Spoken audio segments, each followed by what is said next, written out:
do júri.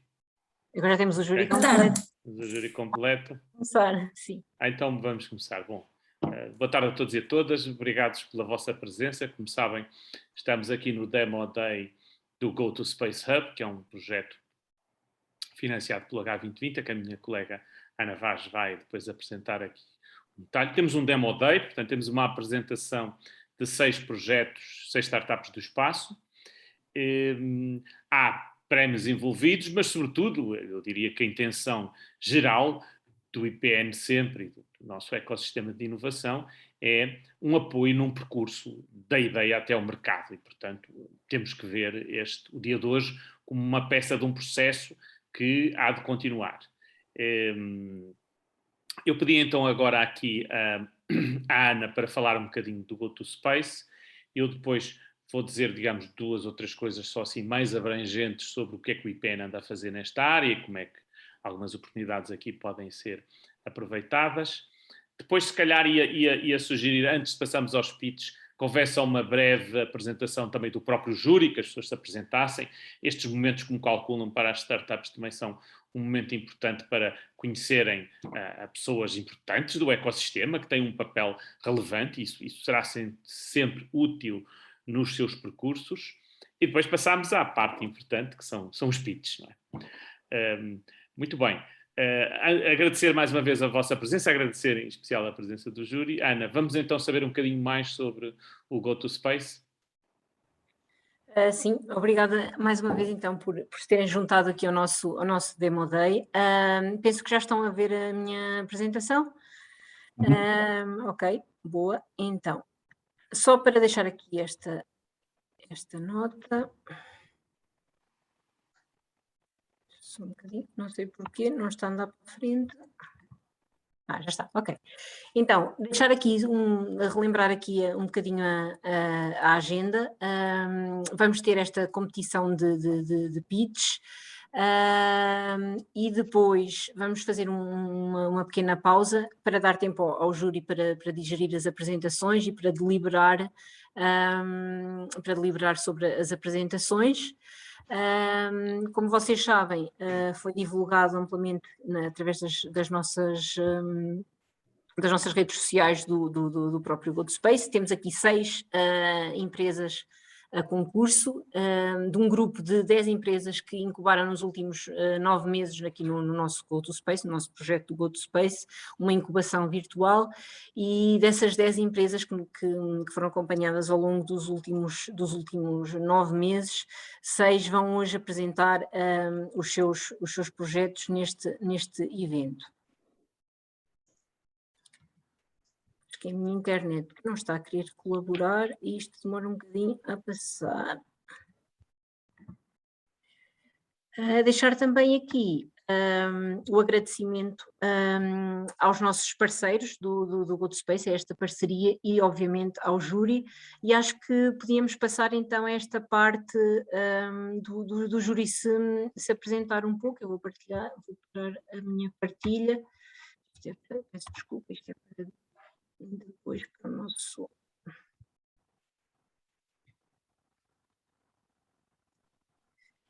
Estou aqui a conseguir, só um minuto.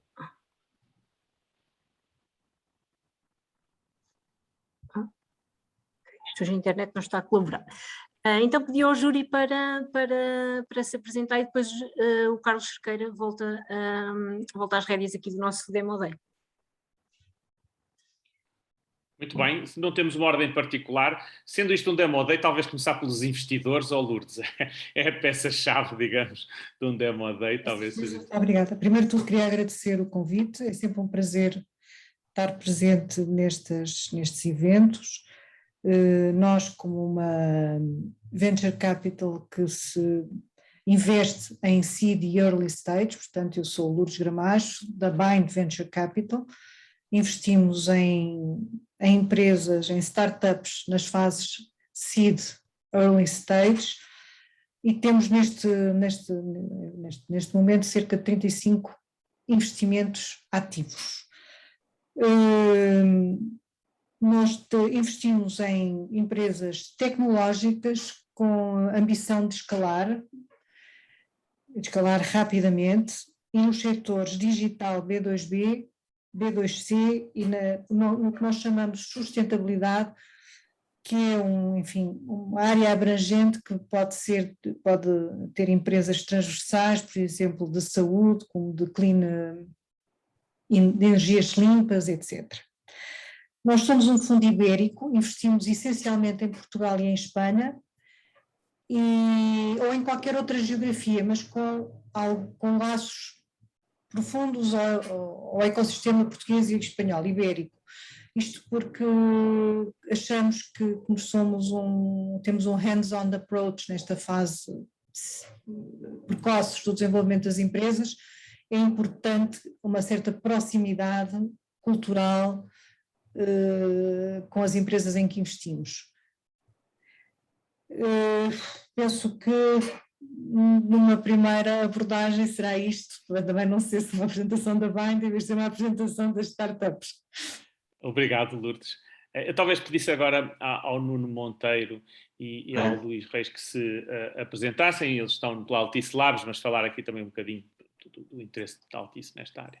Nuno e Luís, por favor. Eu posso começar. Portanto, eu sou o Nuno, eu trabalho na Altice Labs há mais de 20 anos. Portanto, estou como consultor tecnológico, trabalho no departamento de I+D, na área de transmissão por fibra óptica, rádio.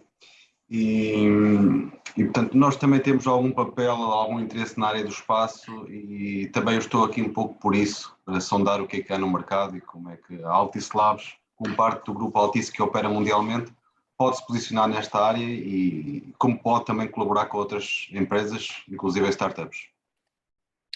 Muito bem. Luís também, por favor. Sim, eu sou colega do Nuno na Altice Labs. Altice Labs, como o Nuno acabou de dizer, é a direção dentro do grupo Altice e da Altice Portugal responsável pela inovação e desenvolvimento.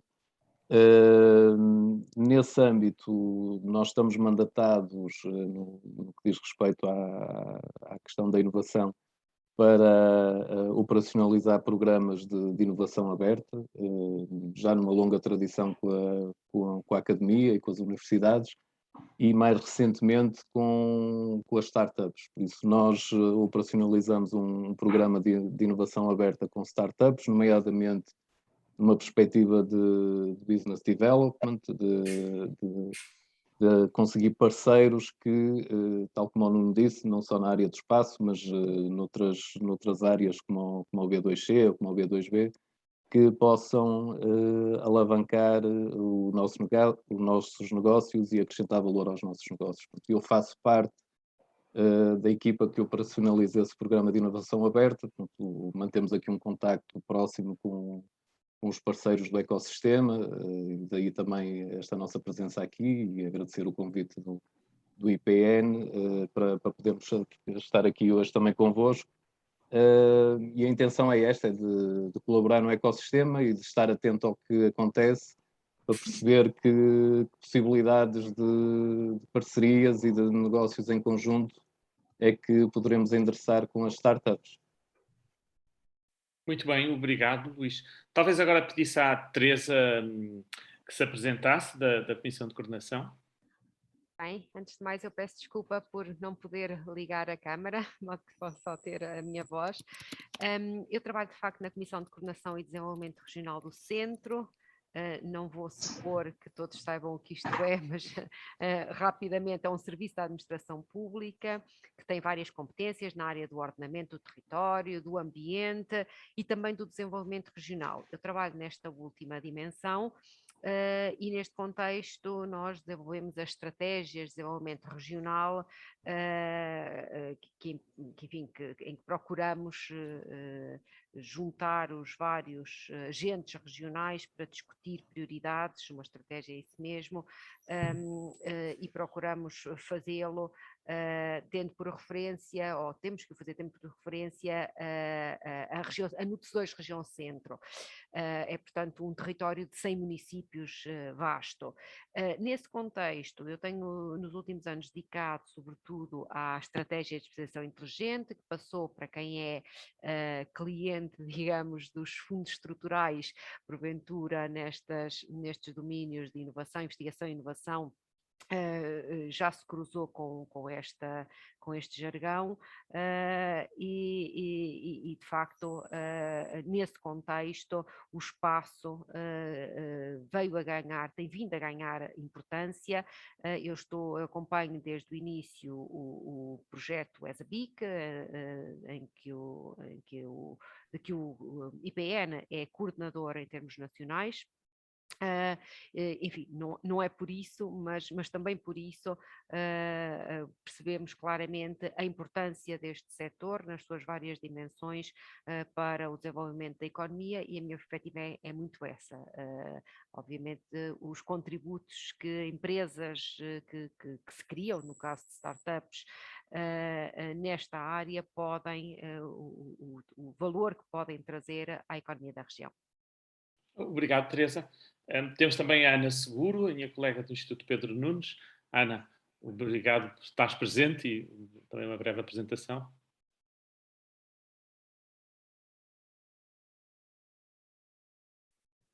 Não ouvimos a Ana. Eu acho que a Ana caiu aqui da Caiu a sessão. ligação na altura de se apresentar. É que se chama timing. Se calhar o Carlos podia ir... Apresentou a Ana. Ou apresentava Eu conheço a Ana a há muito tempo. Ou a Ana apresenta-se depois, não sei. Apresenta-se depois. Eu sou Carlos Cerqueira, diretor do ESA Space Solutions de Portugal e, portanto, além de estar também ligado ao projeto, juntamente com a minha colega Ana Vaz, vou estar aqui um bocadinho também na apresentação e no júri. A Ana Seguro é a gestora da IPN Incubadora e tem tido aqui também um papel muito relevante no apoio a estes projetos que estão incubados no Instituto Pedro Nunes. Antes de passarmos aqui aos pitches, eu queria só dar aqui 2 ou 3 notas sobre, digamos... A Ana já... Foi aqui um momento... Eu apresentei a Ana, foi um momento da apresentação. Pronto, peço desculpa, não sei se é aqui a internet está muito instável hoje, peço desculpa, mas pronto, certamente o Carlos fez a apresentação certa também. Não tão bem com a Ana. Uma boa parte dos quadradinhos já me conhece. Ana Seguro, prata da casa, trabalho na incubadora do Instituto Pedro Nunes há vários anos e é sempre um prazer fazer parte destes eventos. Muito obrigada pelo convite, boa sorte a todas as equipas, de certeza que farão um excelente trabalho. Muito bem, obrigado, Ana. Eu só queria dar aqui 2 notas também breves sobre, digamos, o que está a passar no espaço neste momento com a vertente do financiamento, mas não só.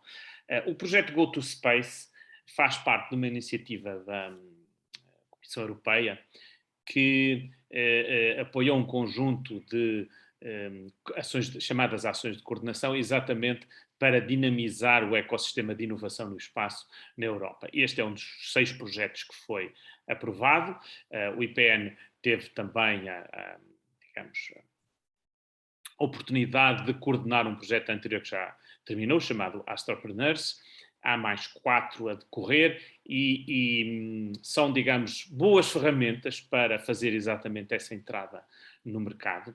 Mas o ponto que eu gostava de realçar é que, recentemente, a Comissão Europeia acabou por colocar todas estas iniciativas do espaço, sobretudo os seus, digamos, projetos bandeira do Copérnicos, de observação da Terra, e do Galileu, portanto, da geolocalização e navegação por satélite, debaixo de um chapéu chamado Cassini, o Space Entrepreneurship Initiative.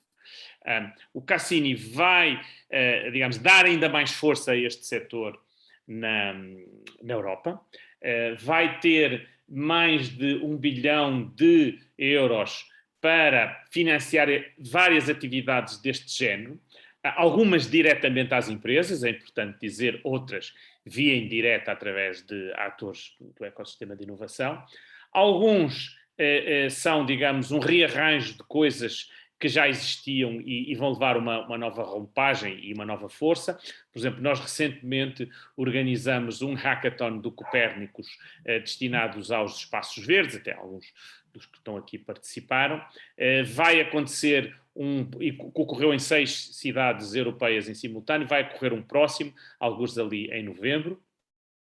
Vão existir os chamados Cassini Prizes, portanto vão ser uma espécie de uns Oscars da inovação no espaço, na Europa, que vão ter prémios financeiros, monetários, e normalmente estas iniciativas costumam ter alguns prémios relevantes, não é? Isso ainda vai ser anunciado, mas vai acontecer em breve. Eles vão ser herdeiros também dos que provavelmente vocês conhecem, do Galileo Masters e do Copernicus Masters. Recentemente, a Portugal Space, a agência espacial portuguesa, concedeu um prémio monetário de 10 mil euros portanto, seria uma empresa portuguesa, uma empresa estrangeira que se viesse a radicar em Portugal, que já é uma verba bastante interessante para quem está a começar o seu negócio. E depois vão existir 3 iniciativas novas, portanto, um fundo de investimento para estas áreas, uma ferramenta de matchmaking e de tentar aproximar startups de investidores, startups de corporates e de outros atores que sejam relevantes, e depois uma terceira linha, que ainda essa sobre a qual há pouca informação, mas de demonstração e validação, digamos, de produtos e serviços nesta área. O que eu deixava aqui, sobretudo às startups, é, digamos, estejam atentos a este nome, Cassini, estejam atentos a estas iniciativas, porque de facto as ferramentas vão estar aí e elas vão ser muito úteis no vosso percurso, em função das diferentes necessidades que possam ter ao largo desse percurso.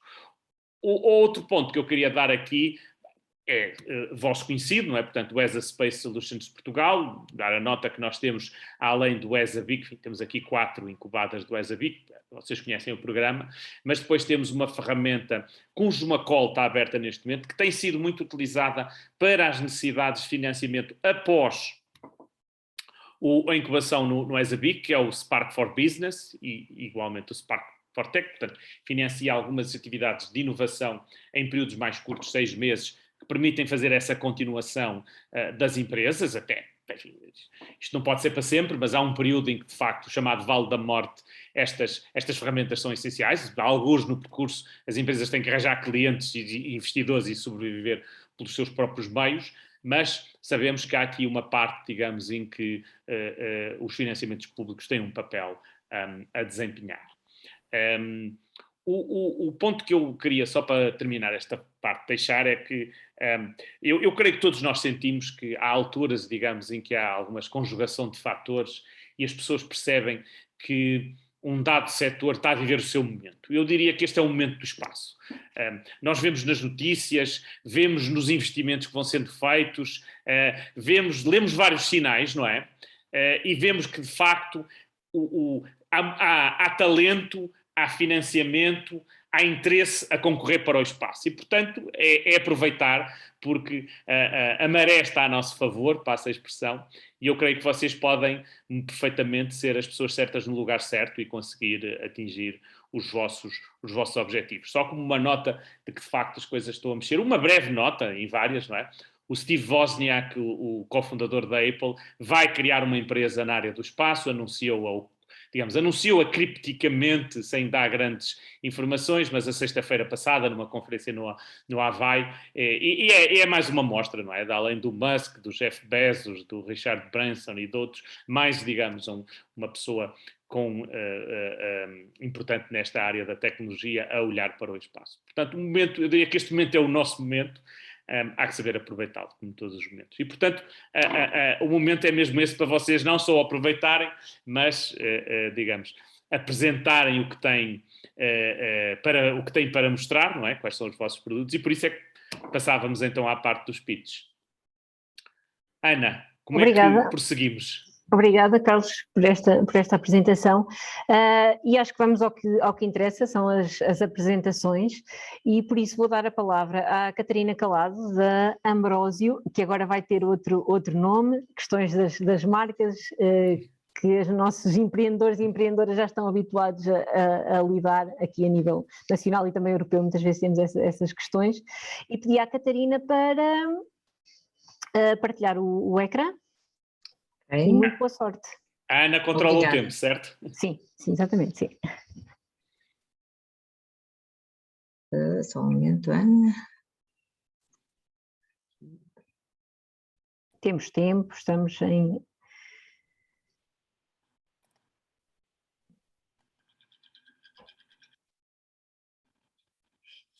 Estamos a ver o Zoom da Catarina, ok, vai abrir o PowerPoint, muito bem. Estou aqui a ampliar. Colocar em modo de apresentação. Sim.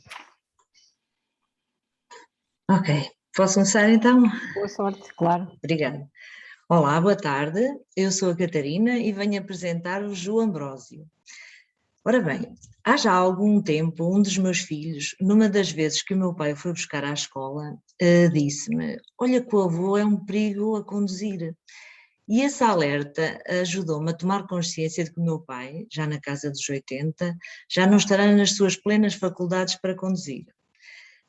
Como ele, há muito mais idosos. A esperança de vida tem aumentado significativamente nos últimos 60 anos, cerca de 18 anos, por isso há cada vez mais idosos a conduzir. O que é que, segundo a Associação Nacional de Segurança Rodoviária, o número de acidentes mortais tem vindo a reduzir desde 2012, à exceção nas faixas etárias dos mais de 75 anos. Em 2019, o número de vítimas mortais condutores com mais de 65 anos correspondia a cerca de 26% do total de vítimas mortais. Ora bem, então surgiu-nos a ideia do Ambrósio. O que é que o Ambrósio pretende? Pretende tirar o volante a quem já não se encontra nas suas plenas capacidades para conduzir, sem lhe tirar o carro. O que é o Ambrósio? O Ambrósio é um serviço de motoristas que conduzem o carro do cliente pontualmente, às vezes que este solicitar o serviço e pelo tempo contratado. Nós também quisemos fundamentar a nossa ideia, realizámos inquéritos a cerca de 100 pessoas, mais ou menos dividindo entre idosos e mais novos. O que é que resultou desse inquérito? Inquirimos cerca de 100 pessoas, dos mais velhos, cerca de, com mais de 65 anos, portanto cerca de 75% disse que contrataria o nosso serviço, dos mais jovens, cerca de 85% admitia a possibilidade de contratar este serviço para os seus pais ou até eventualmente para si. Então nós identificámos também quem são os nossos clientes e quem são os nossos Ambrósios.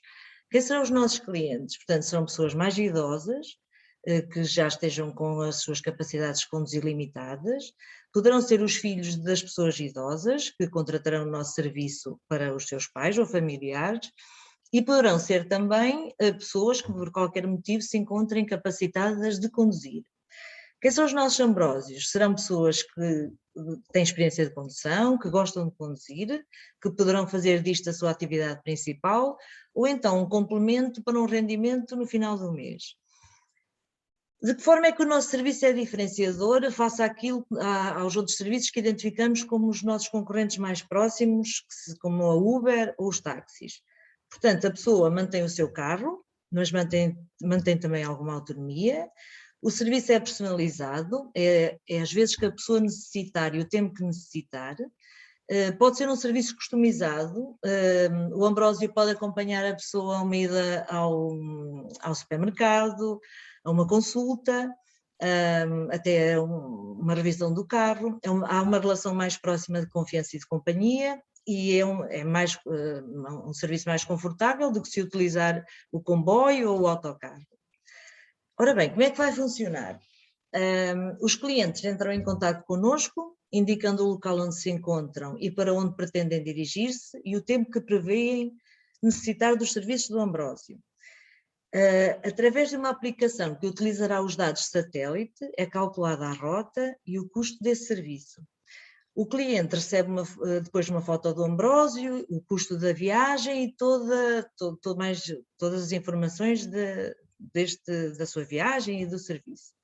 Numa primeira fase, pretendemos atuar apenas numa cidade, ainda sem uma aplicação, mas apenas com o recurso a um telemóvel e o bot que fará a ligação entre o cliente e os nossos Ambrósios. Numa fase seguinte, pretendemos desenvolver uma aplicação que irá agilizar o processo de pedidos e o match com os Ambrósios. Pretendemos alargar o serviço a outras cidades, contratar mais Ambrósios e, quem sabe, no futuro encher a Europa de Ambrósios. Somos uma equipa de aventureiras, com os pés na terra, mas com parte da cabeça no espaço. Eu sou a Catarina, sou licenciada em Economia e tirei uma pós-graduação em Gestão de Pessoas, trabalhei muitos anos numa consultora e há 5 anos criei a minha própria empresa. A Maria também é licenciada em Economia, é mestrado em Marketing e Marketing Digital e Analytics, é uma basquetebolista inveterada e tem cerca de 20 anos de experiência na venda de grande retalho. O que é que nós precisávamos? Nós precisamos desenvolver a parte tecnológica, por isso precisamos de contratar os serviços de alguém na área informática para desenvolver essa parte tecnológica e eventualmente uma aplicação. Quero acabar por agradecer ao IPN e ao programa Grow to Space. Obrigada. Obrigado, Catarina. Passamos então aqui para as perguntas e respostas. Deixava aqui, se calhar, os convidados. Quem é que quer lançar aqui a primeira pergunta para o Ambrósio? Posso Força. a primeira questão, para dar os parabéns pela apresentação, estava muito bem estruturada. A minha questão prende-se com o facto de, eventualmente, como é que, se o número de entrevistas foi suficiente para fazer essa validação de mercado. Eu posso dar aqui um exemplo, ou até dou dois, relativamente a este tipo de serviços que já, com quem já me cruzei. Por exemplo, há uma startup belga que atua neste mercado de ter motoristas para conduzirem os carros próprios de pessoas, por exemplo, de executivos, que preferem, ou de executivos ou de pessoas que fazem uma viagem por exemplo, em vez de irem de comboio e terem o desconforto de ir de comboio, por exemplo, Porto de Lisboa, terem um motorista e poderem ir a trabalhar da mesma forma que vão a trabalhar no comboio, irem a trabalhar no seu próprio carro e depois terem a facilidade de ter o seu próprio carro. Por isso não é assim tão descabido quanto isso. Julgo que será uma questão de validar o mercado e, nomeadamente, de perceber se, e era isso que eu queria perceber, se junto dos mais idosos ou das famílias que têm os mais idosos, se essa validação das entrevistas foi suficiente ou não. Sim, não, este último ano tem sido, é assim, para os mais novos, nós enviamos por e-mail, por um questionário, e é simples obter uma série de respostas. Para os mais idosos, teve que ser presencial, porque a maioria das pessoas ainda não funciona com aplicações nem e-mail. Portanto, este último ano foi limitativo também. A pandemia não serve para tudo, mas até certo ponto também justificou a nossa impossibilidade de ir também junto, por exemplo, a universidades de terceira idade, onde haverá certamente público, penso eu, para este negócio. Portanto, sim, não é ainda representativo, mas nós não terminamos também ainda de validar esta ideia. Ainda está em validação, principalmente, lá está, junto de pessoas mais idosas, onde o inquérito tem de ser pessoal e presencial. Pronto, é essa a questão, e depois a questão também da contratação dos motoristas. Por exemplo, essa outra startup belga, havia um esforço grande e um custo grande na contratação e na seleção, não é?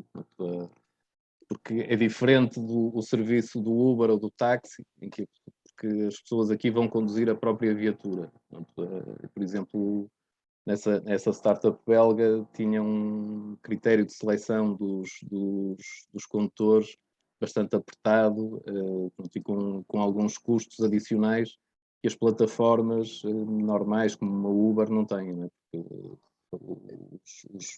nesse caso, os condutores conduzem o seu próprio carro. Né?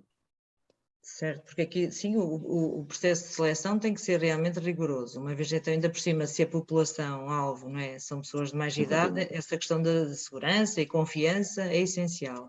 Lá está, não começaremos por contratar, poderemos contratar apenas por serviços, não ter a pessoa no quadro. Futuramente, eu acho que até pode ser interessante e uma mais-valia, até por uma questão de confiança, vir a ter pessoas no quadro, mas iniciaremos sempre com uma questão de prestação de serviços, mas sim, esse processo de seleção, embora possa ser custoso, tem que ser rigoroso, sem dúvida. Obrigada, Catarina. Se calhar estamos aqui a ficar a atingir os minutos para as questões. Eu penso que a Lourdes queria fazer uma questão. Uma pergunta, embora algumas das questões tenham sido já levantadas pelo Luís. E primeiro queria dar os parabéns à Catarina, porque foi uma apresentação clara. Enfim, façam uma startup ainda muito no seu início e, portanto, ainda terá muito que aprofundar o seu business plan. Uma das coisas que eu não percebi, e isso gostaria que me esclarecesse, enfim, ainda não, pelo menos tentasse, ou pelo menos pensasse no assunto, porque, enfim, estamos aqui mais numa dar alguns, mas, enfim, achegas do que propriamente em avaliar, digamos, definitivamente a sua empresa, ou a sua futura empresa. Não percebi se quer ser uma empresa de serviços, ou seja, que vai prestar, e agora fiquei ainda mais confusa quando me falou em contratar os motoristas, ou se quer ser um marketplace em que vai relacionar pessoas que vão precisar de motoristas e motoristas disponíveis. Ou seja, porque são modelos completamente diferentes de se posicionar. E numa perspectiva de investidor isso tem muita importância, portanto, porque uma empresa de serviços tem sempre muito mais dificuldade em escalar para estes serviços. Se um marketplace em que na realidade, enfim, dá uma possibilidade de relacionar pessoas que precisam de serviços de motorista ao seu carro e motoristas disponíveis, é diferente de ter uma empresa que aluga serviços de motorista. Eu queria deixar chega para pensar um bocadinho no como é que se vai posicionar. E faz todo sentido, quer dizer, inicialmente nós pensamos que terá de ser uma empresa de serviços só após desenvolvendo uma aplicação, com uma aplicação sim, aí poder-se considerar a hipótese de lá estar, de escalar e de ser já noutro modelo de negócio.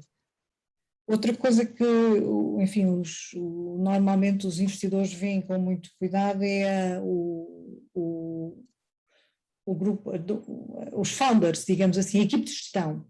E numa empresa que se pretende ter uma base tecnológica importante, falta aí alguém com competências nessa área.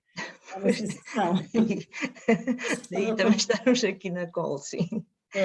Sem dúvida. Pronto, e acho que para já ficava por aqui. Obrigada. Parabéns, espero que tenha muito sucesso. Obrigada. Não sei se a Catarina quer acrescentar mais alguma coisa, ou então podemos... Não, obrigada. Obrigada pela apresentação. E agora vamos para uma área completamente diferente e convido o Cláudio Sousa, da LS Engenharia Topográfica, a partilhar o ecrã para iniciarmos então a apresentação. Uma das empresas que entrou este ano também no ESABIC. Bom, penso que já está. Ainda não estamos a ver. Ainda não está. Ainda não estamos a ver o ecrã. Vou partilhar. Bom, e agora? Okay. Agora está, sim. Modo de apresentação. Exatamente. Então, boa apresentação. Pronto, boa tarde a todos, bem-vindos. O meu nome é Cláudio Sousa, portanto eu represento esta companhia que é a LS Engenharia Geográfica, especializada em serviços de geoinformação dedicados à área marítima. Nós começamos a desenvolver esta vertente da derivação de batimetria por satélite há 4 anos, após a nossa participação em algumas conferências, e depois decidimos mover para uma fase mais comercial durante o ano 2020. Bom, o que é a hidrografia e porque é que nós precisamos conhecer o fundo do mar? Porque esse conhecimento é muito importante para uma infinidade de atividades. Isto normalmente é feito com recurso a embarcações e com sistemas sonar, portanto é um conhecimento de extrema importância e principalmente porque os fundos do mar estão sujeitos a mudanças variáveis ao longo do tempo. No seu propósito principal, a hidrografia serve os interesses da cartografia náutica, para suportar, portanto, os transportes marítimos, a navegação clássica, mas também existe um sem número de atividades que beneficia dessa informação, e muitas são do setor económico, defesa, segurança, ciência, proteção ambiental, por aí fora. Considerando-se tudo isto, a forma tradicional de fazer este tipo de trabalhos é muito exigente do ponto de vista logístico e financeiro, requer bastante tempo e pessoal muito especializado. São trabalhos também muito caros e, na maior parte dos casos, estão reservados à produção da tal cartografia náutica, portanto, e só para áreas em que existe interesse na navegação comercial. O sistema sonar é o sistema número 1 para fazer a aquisição de dados, são sistemas muito precisos, e depois isso faz-nos pensar se nós realmente precisamos sempre desse nível de detalhe ou de precisão. E a resposta é não. A derivação de batimetria a partir de satélite, portanto a aquisição de dados de satélite é hoje uma realidade, e esta tecnologia permite obter produtos cartográficos utilizáveis num grande conjunto de atividades, com bastantes vantagens quando comparadas com as técnicas tradicionais. Eu dou aqui o exemplo de uma representação tridimensional de um recife de coral no Golfo do México. Isto foi obtido com um sistema sonar, um multiphase, é um sistema com muita precisão e que permite muito detalhe. E depois em baixo temos uma imagem também tridimensional, mas já é de um modelo obtido com esta tecnologia, portanto a partir de imagens do programa Copérnicos. É um modelo batimétrico com uma resolução de 10 metros, derivado de imagens Sentinel, onde podemos observar com imenso detalhe as principais estruturas do fundo. Portanto, o programa Copérnicos é o nosso principal fornecedor de dados e pode possibilitar-nos, obter imagens de imensa qualidade, não é? Portanto, é apenas uma captação. Numa imagem, nós temos toda uma visão de uma faixa costeira, que pode ser processada num dia, até obtermos os nossos produtos finais. Isto, da forma clássica, deveria levar cerca de 15 dias a fazer, portanto, com os métodos tradicionais.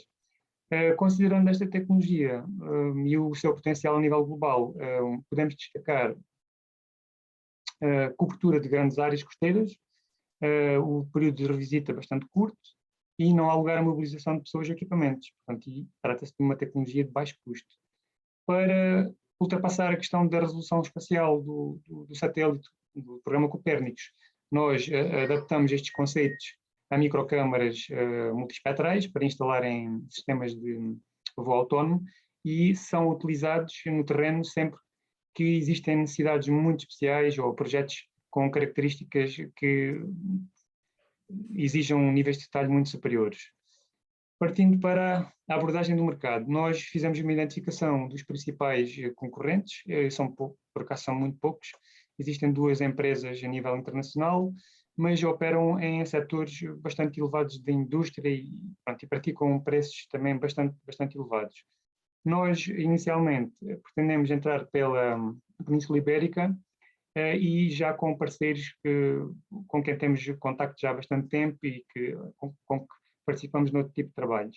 A partir daí, o nosso interesse seria explorar o mercado do CPLP, precisamente através da parceria com essas empresas.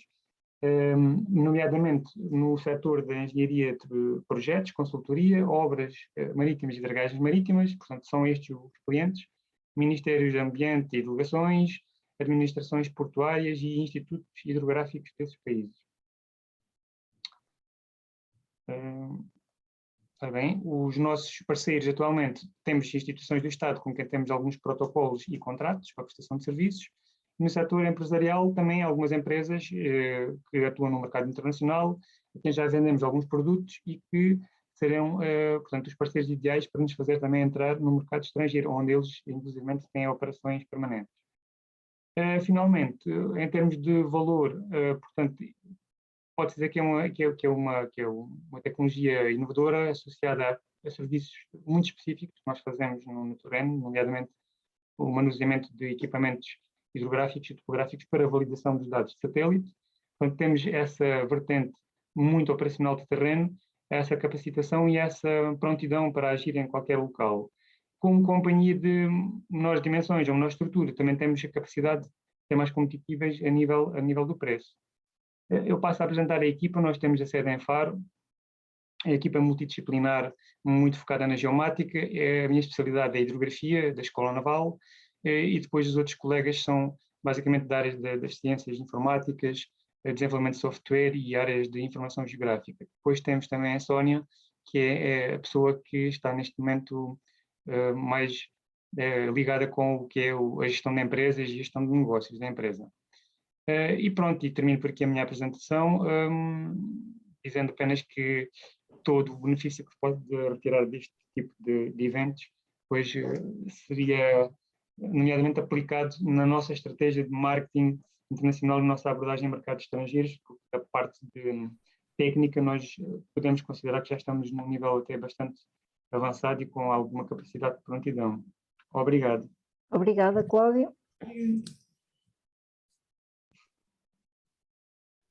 Só descompartilhar a tela, por favor. Ok. Passamos às questões. Ok. Do júri, quem quer começar? Cláudio, uma curiosidade. Quanto tempo é que tem a sua empresa? A nossa sociedade foi formada no final de 2019. 2019? Sim, sim. Outra pergunta também, desculpa, é mais uma curiosidade. Primeiro, dar-lhes parabéns, gostei da sua apresentação. Obrigado. Ter começado por aí. Mas outra questão é porque essa internacionalização pelos países de expressão portuguesa. Ok. Países muito difíceis, aliás, diga-se passagem, de fazer negócios. São por dois motivos essenciais. Quando nós identificamos a concorrência, ela não é muita, mas ela é forte. Eles têm bastante poder económico e eles conseguiram entrar em países com elevado poder, com elevado poder económico, onde trabalham uma indústria bastante pesada, nomeadamente Emirados Árabes Unidos, ilhas do Pacífico, que ainda têm relações com a França e o Reino Unido e por aí fora. E verificamos que os países de língua portuguesa não estão muito abertos ao contacto com esse tipo de empresas, nomeadamente por causa da barreira linguística. Têm dificuldades. Esse é um ponto. O outro é o fator preço. Os países têm algumas dificuldades económicas e eles não conseguem praticar preços lá. Essa também é um fator. E outro é que as empresas portuguesas, que já são nossas parceiras, têm muitas atividades nestes países. Nós, além da língua, temos a facilidade de entrar em conjunto com eles, porque eles já operam lá, na nossa área, e também temos a capacidade de fornecer dados a estes países em desenvolvimento e que precisam tanto desta informação geográfica, mas têm tanta dificuldade em adquiri-la devido aos preços elevados. Era mais essa a ideia. Obrigada. Eu tinha uma dúvida, Cláudio, antes. Eu vi que, portanto, o método tradicional de obtenção dessas medidas de profundidade, por exemplo, num canal, num porto, tradicionalmente é feita por sonar, não é? Exatamente. Versus a vossa abordagem através penso que é de múltiplas imagens obtidas por câmaras multiespectrais. Sim, qual é a diferença de resolução, já agora, só para ter uma noção? Vamos lá ver, a metodologia não pretende substituir o sistema sonar. Os sistemas sonar são imprescindíveis para a caracterização do fundo dentro de portos e as zonas de rios, por exemplo. Esta metodologia funciona para grandes espaços, para áreas costeiras bastante grandes, para entradas de portos, para barras marítimas naturais, zonas onde o fundo muda constantemente e não há capacidades económicas para se estar a realizar levantamentos de uma forma tradicional. A resolução depende sempre das imagens que são usadas para fazer este tipo de trabalho. Se falarmos do programa Copérnicos, portanto, a resolução máxima são 10 metros. Serve e é suficiente para a maioria das utilizações em termos de planeamento de operações de obras, de estudos ambientais, ou até no planeamento de levantamentos hidrográficos. Se necessitamos de mais detalhe, por algum motivo, ou estamos a trabalhar em zonas de menores dimensões, com dinâmicas muito aceleradas, mas que precisem de mais detalhe, recorremos a um voo autónomo, por exemplo, e aí podemos entrar com câmaras, dependendo da altitude que se voa, entre os 5 centímetros e os 30 centímetros, por exemplo, de resolução. Ok. Portanto, poderia operar numa barra de um porto? Barras marítimas, temos alguma experiência no Algarve, nomeadamente a Fuseta, a Armona e outras zonas que são muito críticas, exigem mais detalhe devido à navegação que se pratica lá, e esses sistemas permitem-nos adquirir imagens em dias mais favoráveis, à hora que nós quisermos, e programando voo para focar em zonas que sejam mais críticas, por assim dizer. Sim, sim. Certo. Tá bom, obrigado. Nada. Ana, eu posso só, sem prejuízo de Não, ainda demorar... estamos dentro do tempo. Força, Está Luís, bem. claro. Obrigado, Cláudio, pela apresentação, também os parabéns. Eu tinha aqui várias questões. A primeira é em termos de propriedade intelectual, isto é, aquilo que vocês fazem, o que é que vos diferencia de uma outra qualquer empresa que recebe as mesmas imagens do sistema de satélite e que estão disponíveis, não é? Que qualquer entidade poderá ter acesso. Onde é que, o que é que vos distingue enquanto propriedade intelectual? O que é que vocês fazem de diferente? E se vocês têm essa propriedade intelectual protegida ou não a tendo, como é que vocês perspectivam manter uma vantagem competitiva com qualquer empresa que se lembre de fazer o mesmo que vocês fazem? Pronto, essa era uma questão. A segunda, se bem percebo, vocês ainda estão vocacionados para serviço, não é? Sim. Vocês têm perspectivado, de alguma forma, tornar essa ferramenta como um produto e vendê-la como um produto e não como um serviço, porque a questão de ser um serviço é, em termos de escalabilidade e de poder crescer a empresa, é muito mais difícil, porque está sempre sujeito a cada novo projeto, tem que ser sempre avaliado o projeto e não replicado, não é? No caso de ser um produto, poder ser replicado com pouco esforço por cada nova implementação que se faz. Por isso, vocês têm perspectivado tornar essa ferramenta num produto e vendê-la como um produto e não como um serviço. E a terceira questão, que levantamento é que vocês já fizeram das indústrias que podem necessitar desse vosso serviço e que sejam indústrias privadas? Do que eu percebi, vocês estão vocacionados em termos de mercado, para trabalhar com entidades públicas.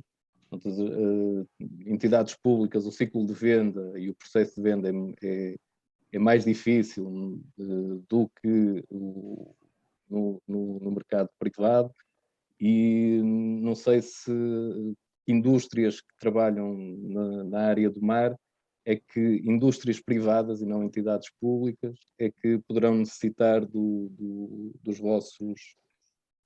vosso produto ou desta tecnologia, ou que poderão beneficiar desta tecnologia. Peço desculpa serem assim três perguntas de uma assentada, mas era isto. Pronto, então respondendo à primeira, a questão da propriedade intelectual e a diferenciação do serviço. A área de hidrografia é uma área bastante complexa. Nós em Portugal, só para ter uma ideia, temos pouquíssimas empresas que operam nesta área, excluindo o Instituto Hidrográfico. Portanto, a formação do pessoal é um ponto fundamental, é um ponto-chave. Pois, quanto ao serviço em si... Mas, Cláudio, desculpa, pronto, não queria entrar aqui em diálogo, mas vocês têm que perspectivar isto em termos de concorrência global, não é? Portanto, em termos de empresas que a nível global... Exatamente. E era por aí que eu ia. Porque a concorrência que existe neste momento é relacionada com com metodologias muito vocacionadas para a informática, pessoas que desenvolvem software, pessoas que trabalham com dados de detecção remota, é muito, digamos, office. Daí a possibilidade de se trabalhar nisto a nível global. Em qualquer local onde tenhamos um escritório, portanto, é possível fazer este tipo de trabalho. O problema é que dados de satélite só são válidos se implicarem a obtenção de dados no terreno, para a validação de qualidade dos produtos, etc., por aí fora.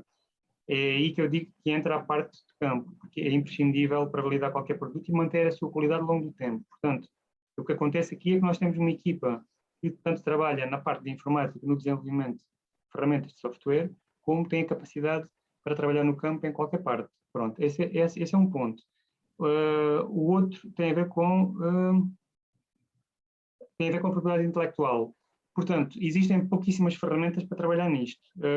Hoje em dia, portanto, a Agência Espacial Europeia já desenvolveu, já está num estágio de desenvolvimento bastante bom, um software que é o Snap, que tem algumas facilidades para trabalhar nesta área, mas é preciso desenvolver melhor algoritmos, porque se eu for falar de concorrência e onde é que eles operam, eles trabalham em locais espetaculares.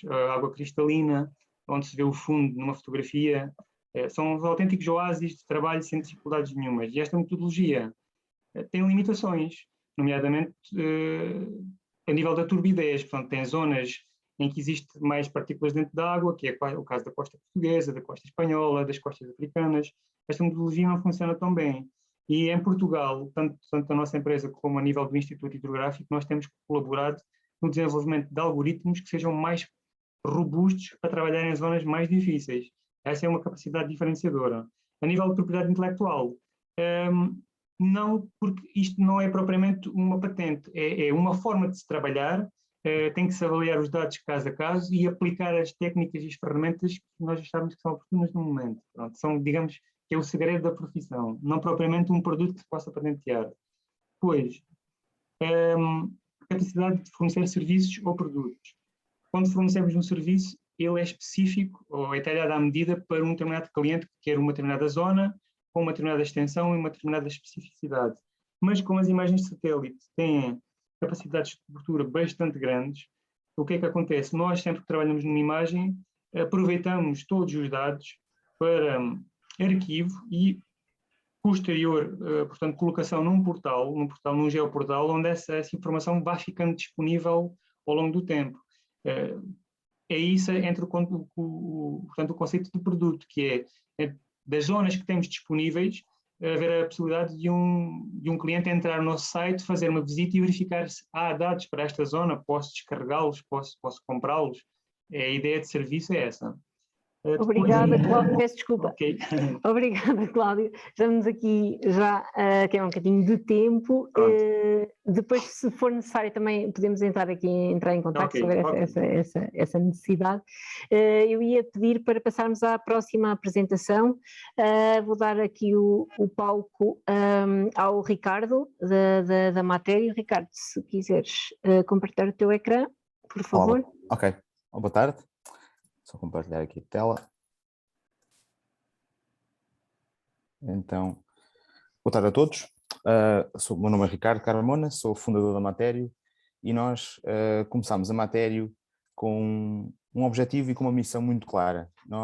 O nosso objetivo desde o início era contribuir para a segurança das nossas infraestruturas de transporte a um nível global e foi isso que nos levou a construir e a desenvolver este nosso sistema desde o início. Tal como recentemente lançado pela Federação de Engenharia, Federação Internacional de Engenharia, a nível das infraestruturas de transporte, enfrentamos aqui uma necessidade global que está quantificada em um valor aproximadamente de 7 trilhões por ano só para fazer face aos desafios das alterações climáticas. E este é apenas um dos problemas das nossas infraestruturas de transporte, a par do seu envelhecimento. Então, para fazer face a isto, nós inicialmente começámos a desenvolver esta solução, que é um assistente virtual para auxílio das equipas de manutenção e de gestão de todas este tipo de infraestruturas. Este sistema é um software, ou seja, o nosso modelo de negócio é um SaaS, é um SaaS tradicional, é um Software as a Service, que se pretende 100% online, conectado e escalável. E daí, então, por trás de toda esta tecnologia que estamos a desenvolver, o que é que faz, então, operar o nosso sistema? O sistema foi desenvolvido de uma forma extremamente agnóstica, cujo papel principal se foca no satélite. Porquê? Porque nos permite a escalabilidade e a visão a nível global e avaliação de níveis de condição da infraestrutura.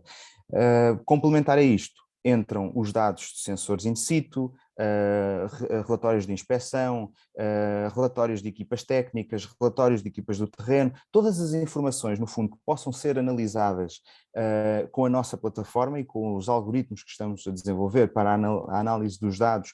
No fundo, isto é uma plataforma de Big Data que vai permitir gerir grandes quantidades de dados para fornecer informações em tempo real aos operadores, às equipas de engenharia, às equipas de gestão, para tomar decisões em função daquilo que está a acontecer e de uma forma perfeitamente organizada e planeada numa única plataforma.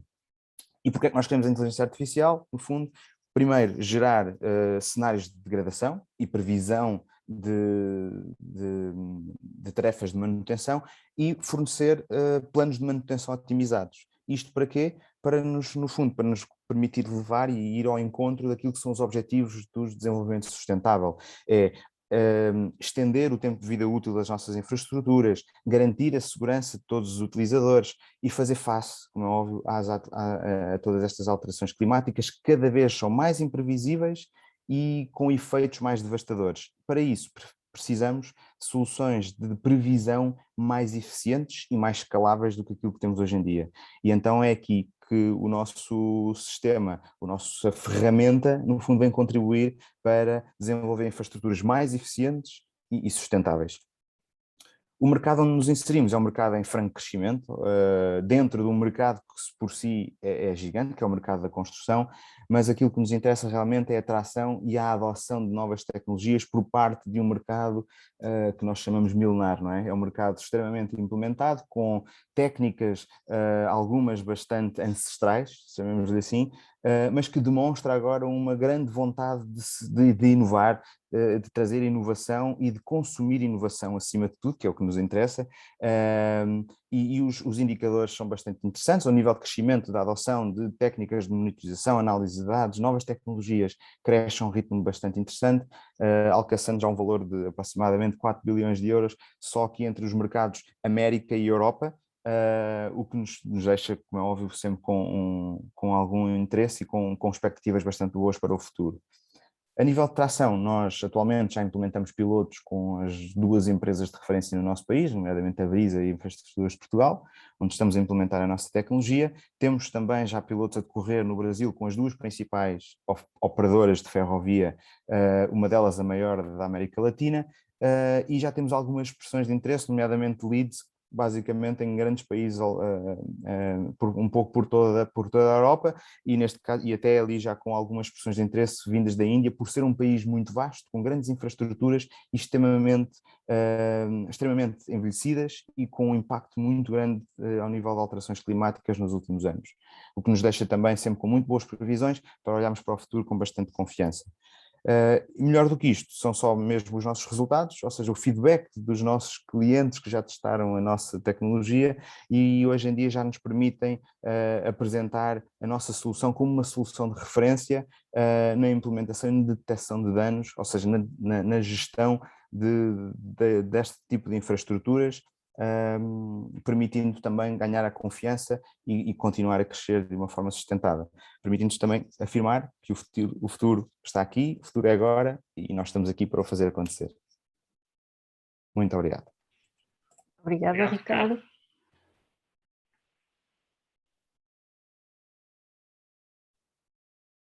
sei se estão a ouvir. Estamos a ouvir. Perguntas? Okay. Eu fico para o fim, outra vez, que é para não... Para ficarem do tempo. Exato. Estava a ouvir com atenção. Gostava de saber um pouco mais que tipo de medidas concretamente são coletadas vamos dar um exemplo, numa ponte, numa autoestrada, que me foi referido aí, por exemplo, as Junturas de Portugal e a Brisa. Que tipo de medidas são, como é que são coletadas,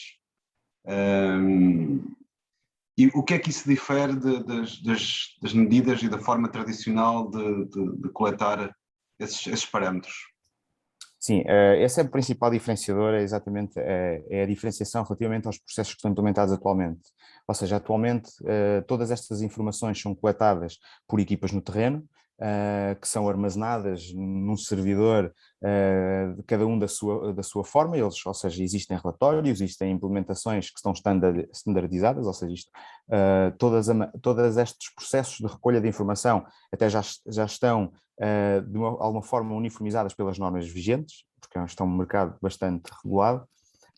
O grande diferenciador prende-se na maneira como se está a fazer uso destes dados, que não se está a fazer uso dos dados.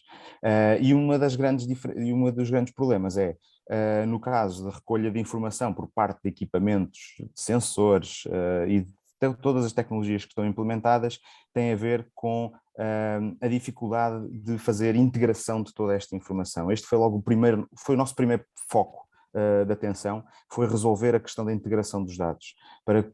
Para quê? Para depois podermos implementar então os nossos processos de analítica que só fazem sentido e só podem ser implementados se a informação for armazenada de uma forma de uma forma uniformizada e, claro, e padronizada, para nos permitir realmente aprender alguma coisa com os dados que estão a ser recolhidos. E é aí que este é mais um dos pontos diferenciadores. Nós desenvolvemos o nosso sistema de uma forma baseada em blocos, ou seja, não havendo a necessidade de implementar logo um sistema muito complexo, porque nem sempre as necessidades iniciais, ainda por cima numa fase de implementação de pilotos, não fazia muito sentido, e então começámos a dar resposta a algum dos principais problemas. Começámos pelas pontes, porque são infraestruturas que por norma não têm conectividade, ou seja, é logo um primeiro desafio, é como aceder a dados quando não existem, e então desenvolver uma ferramenta que permita conectar-se com o tipo de equipamento, independentemente da sua marca, da sua idade, do fornecedor, e permitir então que essa informação chegue a quem tem que tomar as decisões.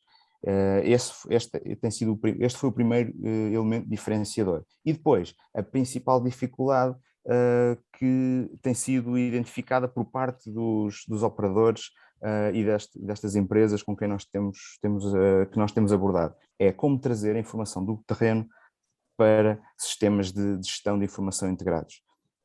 Este foi o segundo problema a resolver, e esse é um ponto que estamos a dar bastante atenção, resolver essa questão de transição da informação para poder ser analisada em conjunto com equipamentos já mais avançados, como o caso dos sensores, onde a informação já nos chega através de um ficheiro, de uma API ou de um processo de implementação interno em que nós podemos ir buscar dados já a pontos de recolha e, claro, armazená-los, analisá-los de uma forma estruturada para que eles possam realmente ser utilizados.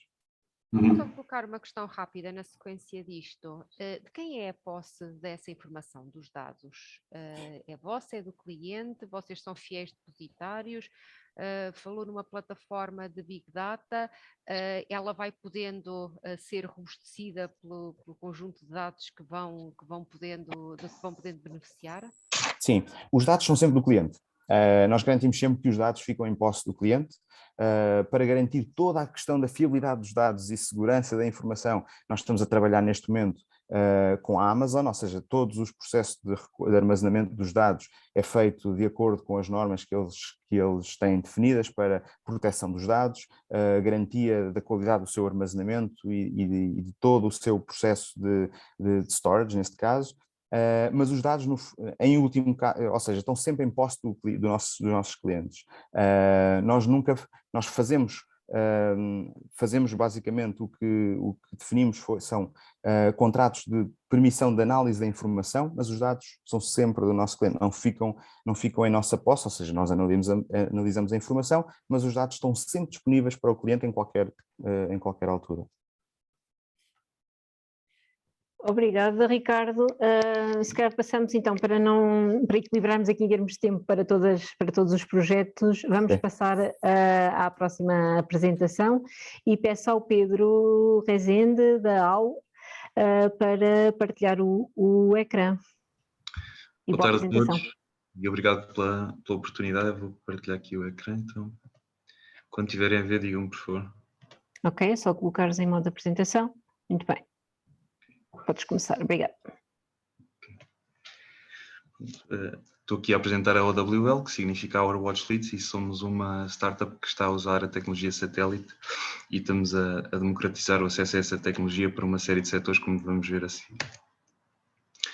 Esta é a nossa equipa, eu sou o CEO, sou um dos fundadores, tenho mais de 10 anos de experiência em termos de projeto de arquitetura e também de experiência de negócio que vem de empresas com sustentabilidade tanto em Angola como em Portugal.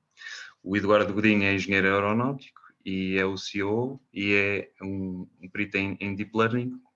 E temos aqui também o Ilya Gritzaev, que é o nosso perito em Remote Sensing, que também é engenheiro aeronáutico, e a Daniel Freitas, que é arquiteta e é perita em BIM.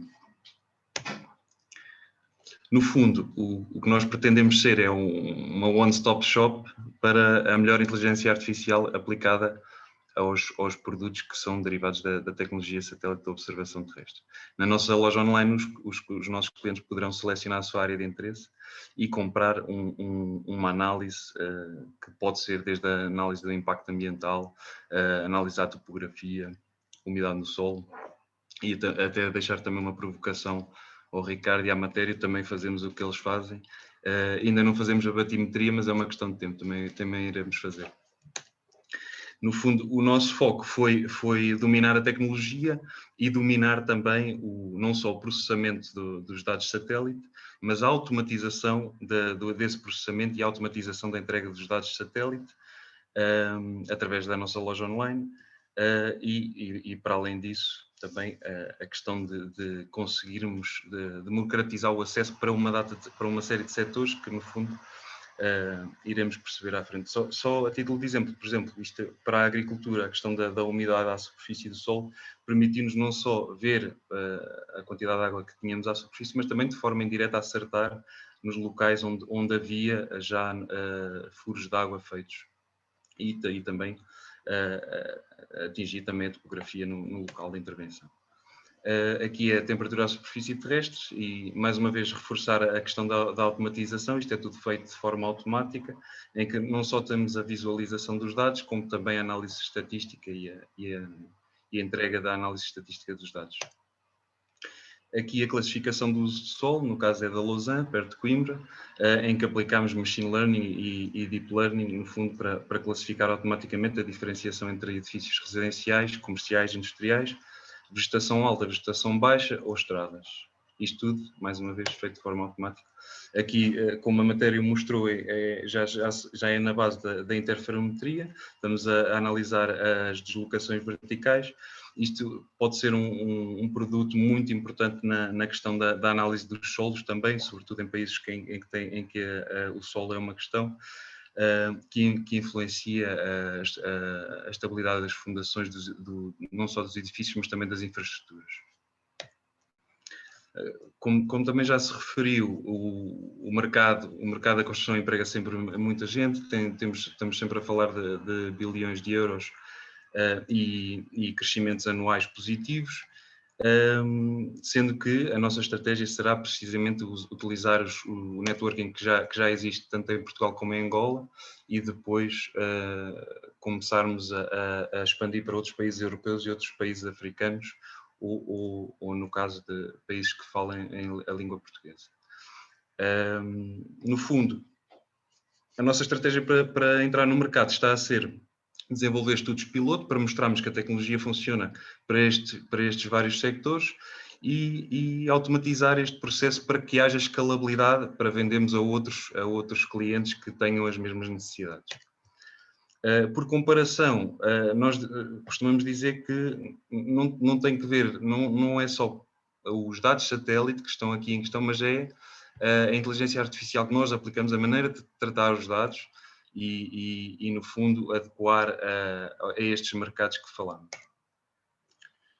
E, no fundo, agora, para terminar o nosso business model, reforçar aquilo que já foi dito, que é a questão o canal de distribuição é um dos nossos grandes focos, fazer um online marketplace, que também até possa admitir numa fase futura toda a questão da tecnologia blockchain e a troca de tokens que não sejam o habitual recurso financeiro. Também estamos a desenvolver aplicações para mobile, porquanto, não é? Temos vindo a perceber com os nossos clientes que há clientes que preferem subscrições, aceder à informação de forma automática, como são o caso de outras empresas que trabalham com tecnologia espacial, e há outros casos que são clientes que preferem coisas mais feitas à medida, e neste caso estes clientes serão feitos com um preço de custo de implementação, mais a taxa de sucesso, porque no fundo queremos também crescer com esses clientes. Pronto, e aquilo que oferecemos é a melhor inteligência artificial para os dados de satélite de observação terrestre. Obrigada. Terminaste, Pedro? Terminei. Ok. Fiquem à vontade, eu vou parar aqui a partilha. Exatamente, descompartilhar o ecrã e passamos então às questões. Pedro, talvez possa começar eu. Muitos parabéns, muito interessante a sua apresentação. Diga-me uma coisa, em que é que da sua tecnologia ou da forma como utiliza é proprietária, é difícil ou fácil de ser copiada? Em que é que qual é a vossa vantagem competitiva? A nossa vantagem competitiva é também, como o Cláudio Sousa mencionou, precisamente são os algoritmos, é a maneira como tratamos os dados, porque a maneira de processar os dados está aberta, qualquer pessoa pode começar a investigar o tema, a literatura sobre o tema e começar a entrar dentro do processamento. Agora, a maneira como tratamos os dados e automatizamos não só o processamento como a entrega ao cliente e até o próprio tratamento, utilizando várias tecnologias diferentes, a visão, a computer vision, para detectar automaticamente certo tipo de assinaturas espectrais, certo tipo de elementos que os nossos clientes pretendem ver. Isso aí é que é o grande segredo do negócio. Assim, num caso prático, nós estamos, por exemplo, agora a identificar como é que podemos identificar automaticamente os chamados brownfields, que são terrenos expectantes, ou seja, que já foram terrenos agrícolas ou terrenos industriais e que estão desativados, e que podem ser, é uma informação útil do ponto de vista do imobiliário, porque são terrenos onde se pode implementar novas operações, quer sejam agrícolas, industriais ou residenciais, mudando totalmente o programa, sem artificializar e sem danificar o ambiente, porque no fundo já tiveram atividade, não é? Já não são terrenos virgens, entre aspas. Olha, obrigada, mas também queria lhe fazer outra pergunta. Pelo que eu percebi da sua apresentação, utilizam o vosso produto, a vossa tecnologia transversalmente a várias áreas. Não seria mais interessante especializarem-se em algumas áreas, pelo menos numa primeira fase? Não está numa fase de exploração? Enfim. Isso foi uma questão que nós próprios tivemos, porque lá está, como eu falei, o nosso background é muito ligado à construção. E no fundo a maioria das nossas encomendas são e ainda são muito ligadas à construção, mas aqui, os estudos piloto que temos vindo a desenvolver e os clientes cada vez estão mais exigentes, sobretudo no setor privado, pedem-nos sempre para nós ajustarmos que problemas é que vamos resolver com a tecnologia, e nós percebemos que a tecnologia tem uma série de dados concretos e que podemos utilizar esses dados concretos resolvendo esses problemas. Ou seja, foi um bocado juntado 2 em 1. Nós tínhamos de entrar na tecnologia, tínhamos de começar a dominar a tecnologia, fizemos-lo de uma forma holística, não nos cingimos só a uma questão, tentamos dominar a tecnologia no seu todo. Aliás, temos vindo a dominar, não é? Porque é um processo, por exemplo, a interferometria, que é um processo muito complexo, só agora é que começámos a ter bons resultados. A batimetria ainda não iniciamos, mas lá está, faz parte da nossa estratégia, é dominar a tecnologia de forma holística e dessa forma nos diferenciamos das outras empresas, porque aquilo que nós estamos a ver, o mercado está-nos a dizer que nós não podemos ser só uma coisa, porque o cliente seguinte vai querer outra coisa feita à medida. E então, nós, dominando a tecnologia, nós vamos conseguir agradar ao maior número de clientes, e não só dominar a tecnologia, dominar também a questão do canal de distribuição.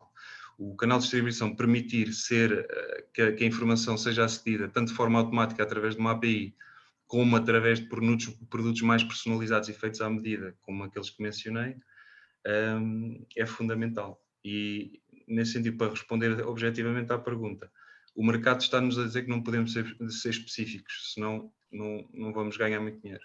No fundo é isso. Só já agora, desculpe, uma pergunta que vem um bocadinho no seguimento do que agora disse.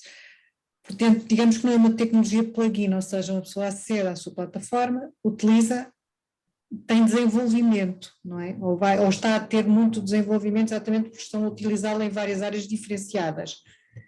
Isso não vai... Também para clarificar, a nossa plataforma ainda não está implementada, está a ser desenvolvida. Sim. Mas aquilo que nós queremos ter no futuro é ter a tal API para utilizadores mais peritos, quer sejam de tecnologia espacial, ou mesmo, por exemplo, temos aqui também que vai apresentar os nossos parceiros, a Spaceway.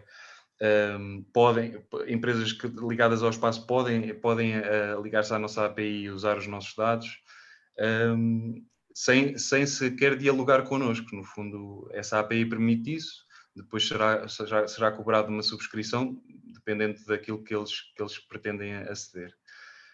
E também depois, claro, que temos os outros tipos de produtos, que são produtos mais feitos à medida, mas que a nossa intenção também é desenvolver de forma a resolver problemas para um cliente que seja uma espécie de persona replicável para outro tipo de clientes, ou seja, representativo das necessidades de um setor e não só uma coisa super específica de um determinado cliente. Não posso entrar aqui em grandes detalhes, mas, por exemplo, nós sabendo a questão da temperatura à superfície terrestre e a rentabilidade que se podem retirar de painéis solares numa cobertura de um edifício, nós podemos vender esses dados a uma série de entidades diferentes, desde entidades financiadoras que pretendem saber qual é o risco de financiarem uma operação de instalação de painéis solares, desde entidades que pretendem fazer um marketing direcionado a principais áreas ou códigos postais onde a temperatura é uma questão, não é? Onde há mais ilhas de calor, onde se sofre mais e as habitações têm de ser climatizadas.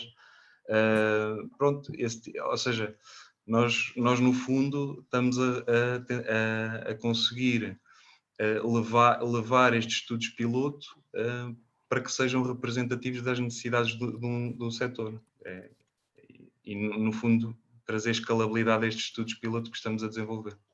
Obrigada Pedro, mais uma vez.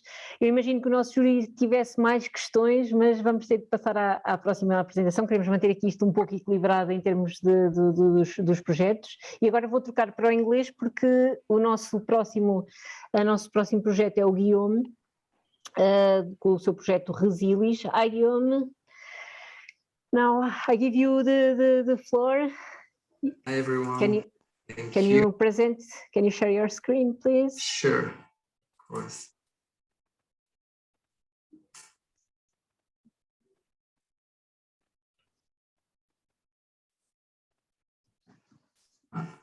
Can you see it? Not yet. Yes. Yes. Can you Hi start? everyone. So very happy to be here and present to you today Resilis. First, I would like to apologize for not presenting in Portuguese and only in English. I hope that won't be an issue. So Resilis is building and providing intelligent systems to build resilience. So it's linked to climate change. I'm very happy to present that to you today. My name is Guillaume and I am the lead product manager for Resilis. I have 10 plus years working in innovation and innovation marketing for big multinational companies, but also like small startups working for NGOs and UN agencies. So quite a wide breadth of experience. I've been working with Remy as the lead data scientist and Marco as the designer, and we also have advisors to advise us on Resilis. So COVID-19, the pandemic, you've seen the impact of it. It's really the fire drill for the effects of the climate crisis that is sure to come and that is going to impact us. It's not me saying it, it's the UN. So what is the problem that we're working on with Resilis? Investors, they lack the tools and the expertise to quantify the impacts of physical climate risk on their assets, their investments, and their long-term investment strategy. And it's easy to see why. There is no quick and easily accessible source of information. The climate risks themselves, they are not easily translated into financial terms. And the businesses, they need to account for this climate change in their reporting, but they don't know how to do it because it's actually complicated. So let's think about the impact.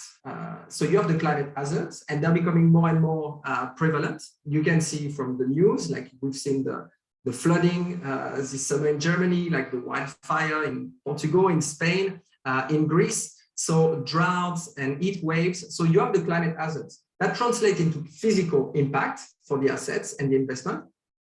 It has a financial impact on the asset, and then a financial impact, obviously, for the entire financial system. What is interesting here is that the timing is not linear. You don't have to wait for all the climate hazards to be in before the financial impact reach the banks. And this is not me saying it, this is the Federal Reserve Bank, McKinsey, saying that there could be like already a capital reallocation and asset repricing even before all of the climate change happens. So what's the solution that we're working on? Like, it's to provide the web service where businesses can calculate the exposure of their assets to physical climate risks. So you use space technology and accurate climate data coming from Copernicus and other sources to help the users incorporate this climate risk into their due diligence processes, their investment decision-making processes, so that they know like the extent of the climate risk. So they can build mitigation plans, they can lower their exposure, they can also find opportunities or places where they could invest. So it's not just about the risk, it's also about the opportunities. Finally, they can report better. So when the shareholders are asking you like tough questions, you actually have data to back up your investment.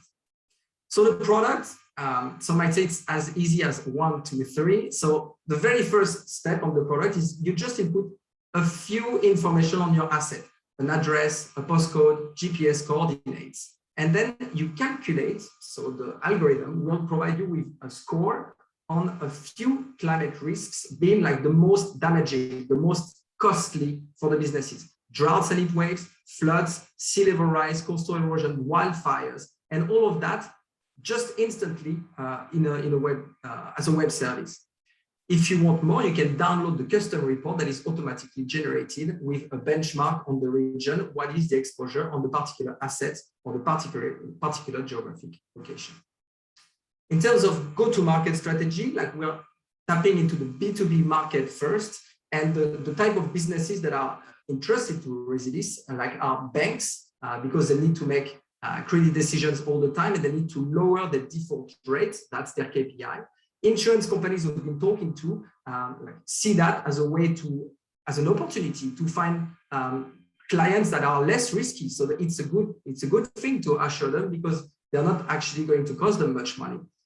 They can work with their customers also to lower the risk. So like there can be investment on the assets themselves, so they are more resilient to climate change. And they can exploit this data to better estimate the risk and individualize the pricing for customers. Real estate companies as well, we've been talking to, they can adapt the vulnerable buildings, they can invest in more resilient areas, and also they can divest assets with excessive risks. So that can give them a competitive advantage. So the market potential for Resilis, it's really in the software and services market for environmental monitoring. So that's been valued at $12 billion per year by 2025. So it's a fast growing market on the software side. Just to give you an idea of the scale of the problem that we're talking about, the US banks right now, they have $250 billion of exposure to physical climate risks. sitting in their loan portfolio, so that we can compare it to something that we know. This type of exposure is larger than the exposure that they had to subprime mortgage before the subprime crisis. This is why the people that actually saw the subprime mortgage crisis happen are already banking on the next crisis, this one, when the asset revaluation is going to happen. So this is the size of the problem right now. In terms of business model for Resilis, there are two ways to generate money. One is a pay-per-use, where you pay per calculation as an individual plan for a single or an individual asset. And then you have a pro plan for portfolios, where you can have multiple calculation. And then you have a pay per membership, which is more like our account type of offering, where you can have like unlimited or larger number of calculation. It's also possible to upsell the customers by integrating in their own services. So for a bank, for example, we can integrate it as part of their know your customer, or like as part of their loan generating systems. So obrigado. I hope I wasn't much longer than 5 minutes, and please let me know if you have any questions. Almost, but it's okay. So can we pass to the questions to our jury? Start with a quick one. Is this something very original, meaning that no one else is doing this, or do you have any identified competitors? Yes. So there are competitors for sure. Where it's interesting is like with Resilis, we're looking at having a bit more of a niche one, or finding a competitive advantage as well. So right now there's a lot of more competitors in the US, are more US based. In Europe, there is not yet like a champion like this. So the idea is to focus on Europe first, and also to be able to provide some information more sector specific, again, looking at the loans or the real estate. So that's more of a niche market in there. And also the idea is to be able to provide information at the asset level. So there is quite a lot of statistical work to make sure that we can downscale the provision at the asset. So that's making us like a bit special.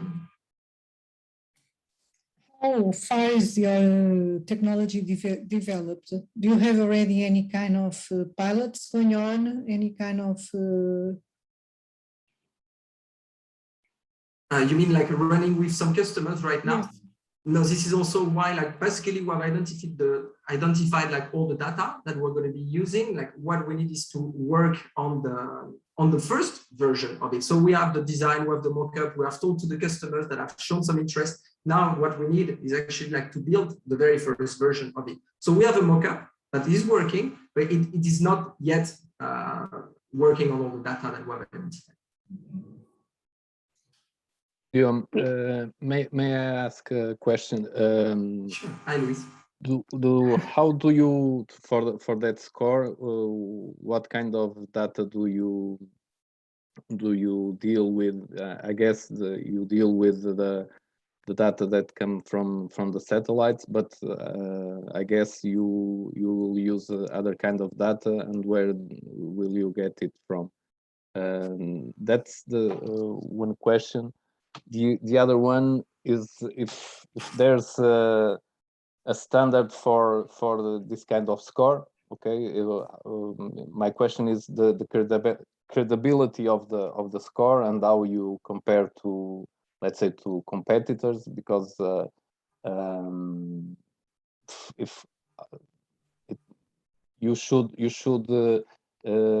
if someone asks you a score and asks your competitor another score, it should be a benchmark between the both of the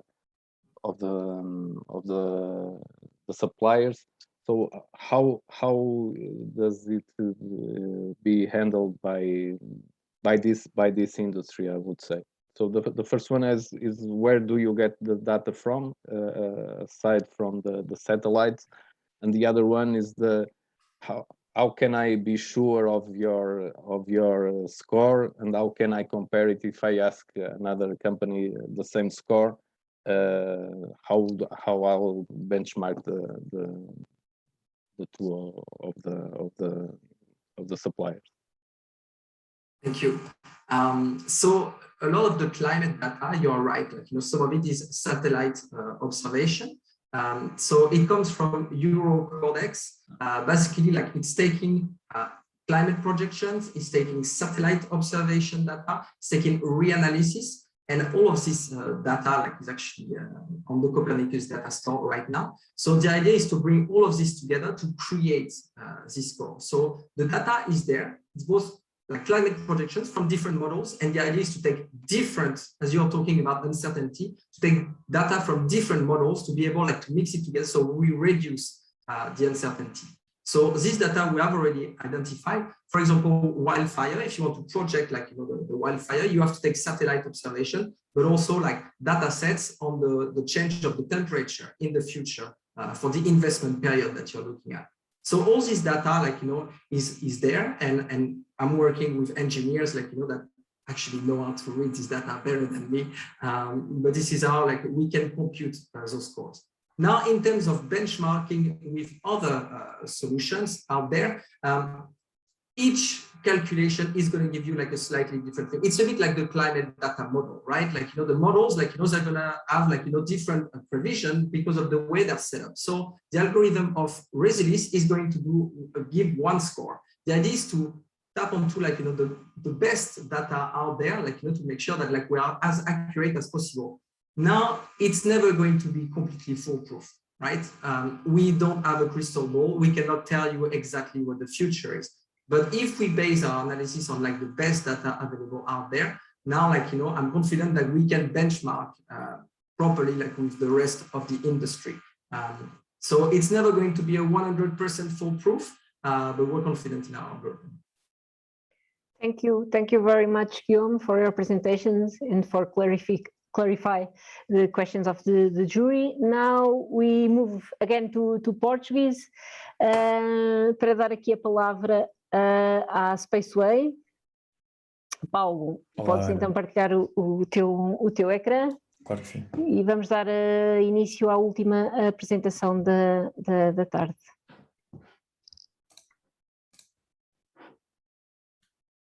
Ok, já conseguem ver o meu ecrã? Ótimo. Pronto, boa tarde a todos. O meu nome é Paulo Antunes e hoje venho aqui apresentar o projeto UniIoT. UniIoT é uma solução inovadora que fornece comunicações de baixo custo, fazendo uso de bandas de baixas frequências e minimizando o consumo energético. Nós atualmente fazemos uso da modulação LoRa e de satélites de baixa órbita, que nos asseguram conectividade a partir de qualquer ponto do planeta. Este é um projeto já suportado pelo ESABIC. Então, já todos ouvimos falar sobre como o 5G está a revolucionar a tecnologia como nós a conhecemos. Isto é devido a três aspectos fundamentais. O primeiro é comunicações seguras e estáveis. O segundo, altas velocidades da internet. E, por último, a massificação de redes de IoT, Internet of Things, permitindo uma monitorização contínua destes dispositivos. Este último tópico, a massificação de redes IoT, é o qual a Spaceway se foca, abraçando grandes redes de sensores que requerem a minimização de custos e de complexidade, maximização do ciclo de vida do dispositivo e cobertura em zonas remotas.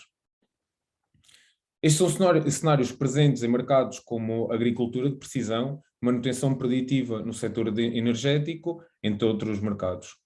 A solução, como podem ver aqui, Low Power Wide Area Network, LPWAN, é a melhor abordagem de forma a responder a estas 5 limitações aqui demonstradas, em termos de minimização de custos de comunicação, minimização do consumo energético e a extensibilidade da cobertura. Nesta vertente, a Internet of Things está a tornar-se um mercado multibilionário, sendo expectável que em 2030 alcance os 50 bilhões de dólares. Em termos simples, IoT, Internet of Things, é uma rede de dispositivos inteligentes. São inteligentes uma vez que, ao conectar-se entre si, podem trocar dados e receber comandos de forma remota, sem que o utilizador esteja presente para os fazer atuar. O problema dos dispositivos IoT é que estes requerem internet. Ou seja, como é que empresas que operam em zonas remotas controlam este tipo de dispositivos. A verdade é que eles não controlam. A maior parte das soluções IoT estão desenhadas para zonas urbanas, onde existe ligação à internet, sendo este não existindo este problema. Esta é uma lacuna para empresas que operam ou que pretendem operar em zonas remotas. É aqui que entra a tecnologia e o IoT, de forma a fornecer conectividade em zonas remotas, fazendo uso de satélites de baixa órbita. Ao introduzir um IoT Orchestrator numa zona remota com sensores genéricos, é possível estabelecer uma troca de dados sem fios para com os sensores, processando os dados no local, filtrando os mesmos e priorizando-os em função das necessidades do produtor. Após a transmissão dos dados para um satélite, os dados serão recebidos por uma ground station, ligada à internet, que irá subir a informação até à cloud, de forma a que o utilizador, independente do seu sítio, consiga aceder a estes dados. Este protótipo já está a ser implementado junto a um cliente através do projeto Biodagro, financiado pela Fundação La Caixa. Este projeto tem como objetivo desenvolver um sistema inteligente de alerta e informação que permita monitorizar remotamente variáveis relevantes para a produção vitícola em áreas de elevada importância ambiental, integrando parâmetros ambientais, como o clima e o solo, da produção no local, que é o caso das videiras, em termos de sanidade e estado hídrico, e também em termos da biodiversidade funcional, que permite ajudar todo o ecossistema ali presente, tomando decisões mais eficientes, ecológicas e sustentáveis. Esta é a nossa equipa, é constituída por uma vasta gama de engenheiros, desde aeroespacial até eletrotecnia. Temos também uma equipa de design e que nos permite adquirir alguma complementariedade aqui através da nossa board de mentores que nos asseguram os melhores resultados. Com este prémio, pretendemos investir em consultoria de forma a otimizar o nosso processamento e análise de dados no local. Obrigado pela vossa atenção. Obrigada, Paulo. Dentro do tempo, muito bem. Então passamos para agora... parar a apresentação? Sim, podes descompartilhar o ecrã, por favor, e vamos passar então às questões. O júri é que é mais indisciplinado. Sim, eu ia pedir ao júri, para darmos aqui um bocadinho de... Temos aqui tempo para uma pergunta a dois elementos aqui do júri, se puder ser. Paulo, eu tenho aqui uma questão. Portanto, vocês desenvolvem o orquestrador? Exato. O orquestrador e os sensores remotos também? Não. Os sensores são adquiridos por fornecedores que já existem no mercado e conseguimos os integrar de forma automática. Uhum. E a comunicação com o segmento do espaço? Portanto, vocês tratam disso? Exato. É atualmente essa vertente que nos estamos a focar, sim. Que rede de satélite utilizam? É a Swarm? É a Iber? Sim, atualmente estamos mais focados na Swarm, no entanto pretendemos expandir para outro tipo de constelações, como Lacuna, Inmarsat, entre outras. Uhum. Ok. Isto é tudo, portanto, o LoRaWAN? Exato. Ok. Paulo, eu não percebi muito bem qual é o modelo de negócio que pretendem implementar, como é que vão fazer dinheiro? Exato. Então, nós atualmente estamos focados no desenvolvimento deste dispositivo, que é o orquestrador, que se liga de forma sem fios para com os sensores, e depois vamos estabelecer uma taxa por transmissão de dados para com estas constelações satélite, ou seja, que é um serviço que está associado à comunicação através de zonas remotas. Ou seja, nós o que vamos fazer estamos a desenvolver o orquestrador será vendido aos clientes e depois será adicionalmente cobrada uma taxa para as comunicações para com o satélite. Pois, mas vai ser na base de um pedido casuístico ou vai ser uma subscrição? Não percebi muito bem como é que vão fazer. Será uma subscrição, sim. Ou seja, o dispositivo é vendido com uma garantia de 2 anos, sobre o qual nós prestamos qualquer apoio e suporte à sua manutenção, e depois a subscrição da transmissão dos dados é que pode diferir no período em que o utilizador pretenda subscrever. Obrigada. Só um esclarecimento. Para mais uma questão. É mesmo, se calhar mais uma, porque esta é só um esclarecimento. É-se obrigado a comprar o produto e o serviço ou isso é independente?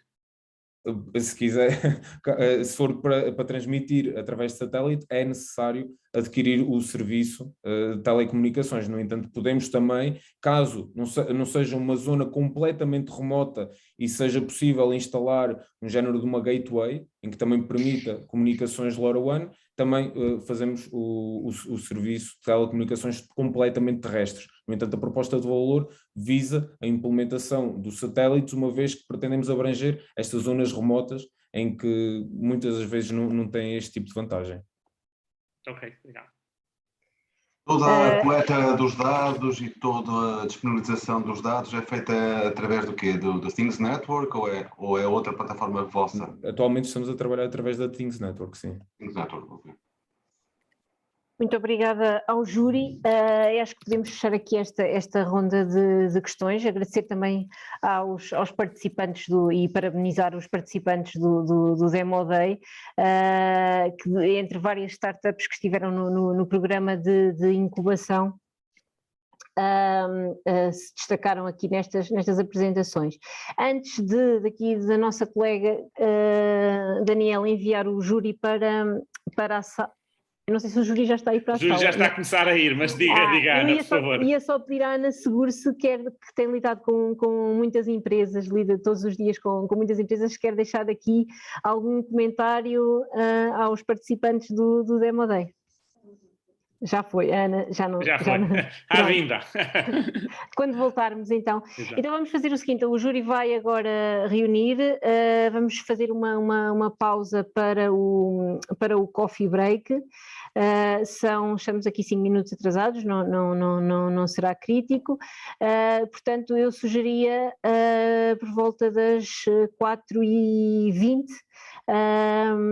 Voltarmos à sessão para o júri fazer o anúncio dos 2 vencedores e só umas pequenas notas de encerramento da sessão do Demo Day.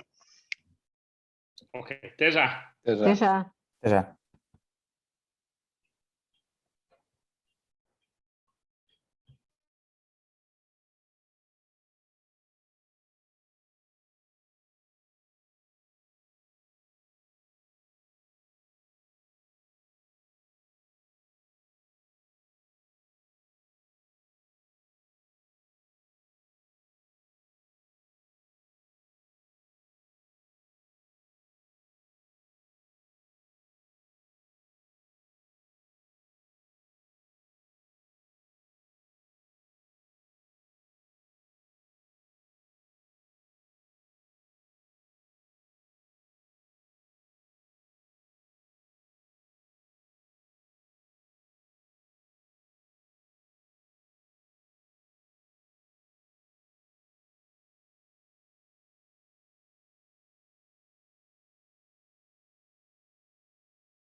quiserem, apareçam.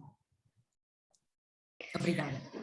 Obrigada, Ana, e passo de novo a palavra ao Carlos Cerqueira para encerrar então aqui o nosso Demo Day. Obrigado. Força, Luís, claro. Se me permitirem, peço desculpa, mas lembrei-me agora, nós aqui na Altice estamos na última semana do prémio, das candidaturas ao prémio de inovação. Eu lembrei-me, eu posso partilhar, as startups elegíveis é até 3 anos de idade. Nós já divulgámos várias vezes, Luís. Pronto, mas eu vou pôr aqui só okay. no chat. Sim, põe no chat, Luís, eventualmente. Está bem, pronto, e se alguns dos presentes hoje aqui estiverem interessados, depois também alguma questão também nós já divulgámos pelos nossos canais habituais, nunca é demais. Estávamos aqui a falar dos prémios, depois lembrei-me, está bem, eu vou pôr aqui no chat, depois é uma questão de, se tiverem alguma dúvida, também podem questionar, está bem? Obrigadíssimo. Força, Carlos. Obrigado, Luís. A missão me resta agradecer aos participantes e às empresas, agradecer quem esteve a assistir e agradecer também à Lourdes, ao Luís, ao Nuno, à Teresa e à minha colega Ana por estarem connosco e à Ana Vaz por esta organização tão fluida e no tempo que também é necessário do evento. Portanto, obrigado a todos e até uma próxima. Obrigado. Obrigada, até à próxima. Até breve. Obrigado. Tchau.